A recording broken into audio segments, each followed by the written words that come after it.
আগুনে পোড়া মহাখালীর করাইল বস্তিতে এখন কেবলই দীর্ঘশ্বাস আর ঘুরে দাঁড়ানোর লড়াই। আমরা তাদের খবর জানবো আমাদের সহকর্মী রেদওয়ান আহমেদের কাছ থেকে। রেদওয়ান, সহায় সম্বল হারিয়ে নিঃস্ব এখন করাইল বস্তিবাসী, কি বলছেন তারা?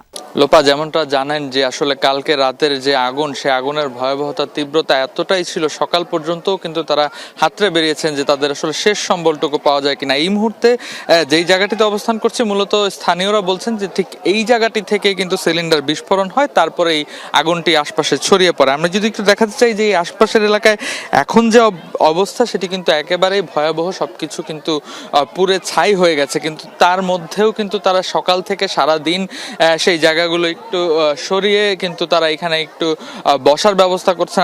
আপনারা দেখতে পাচ্ছেন নিশ্চয়ই, নিচে তেরপাল বিছিয়ে কিছুটা থাকার জায়গা করছেন। যেহেতু তাদের কয়েকজনের সাথে আমাদের কথা হচ্ছিল, তারা যেমনটি বলছিলেন যে এই মুহূর্তে আসলে ঢাকার বাইরে কিংবা কোথাও যাওয়ার যাদের জায়গা নেই, যাদের ঢাকা শহরে আসলে আত্মীয় স্বজন বলতেও কেউ নেই, তারাই কিন্তু মূলত এই বস্তিগুলোতে এখনো অবস্থান করছেন। এবং তাদের যে অবস্থান, তারা বলছেন যে গতকালকে রাত থেকে এখন পর্যন্ত খাবার পানি থেকে খাবার সবকিছুরই কিন্তু সংকট। সেই সাথে যেহেতু শীতের রাত, গতকাল রাতেও তারা এই পাশের একটি স্কুলের মাঠে অবস্থান নিয়েছিলেন, এবং তারপরে আজকে যখন আগুন পুরোপুরি নিয়ন্ত্রণে চলে আসে, সকাল থেকেই তারা ধ্বংসস্তূপ সরিয়ে সেখানেই তারা অবস্থান নিয়েছেন। এবং আপনি দেখতে পাচ্ছেন এই জায়গাটিতে সিলিন্ডার একেবারে বিস্ফোরিত হওয়ার কারণে এখানে কিন্তু যে দোতলা তিনতলা যে ভবনগুলো ছিল, দালানগুলো টিনের, সেগুলো কিন্তু একেবারেই একেবারেই আমরা দেখতে পাচ্ছি ধ্বংসস্তূপে পরিণত হয়েছে টিনের যে ঘরগুলো।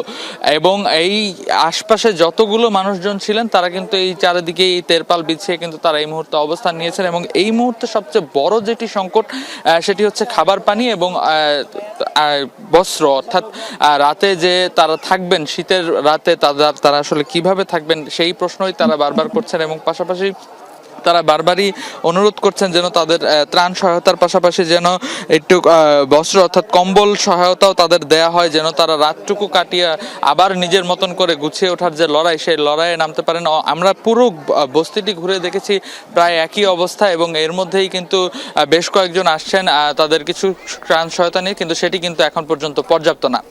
লোপা, রেদওয়ান, আপনাকে ধন্যবাদ আমাদের সাথে যোগ দেওয়ার জন্য।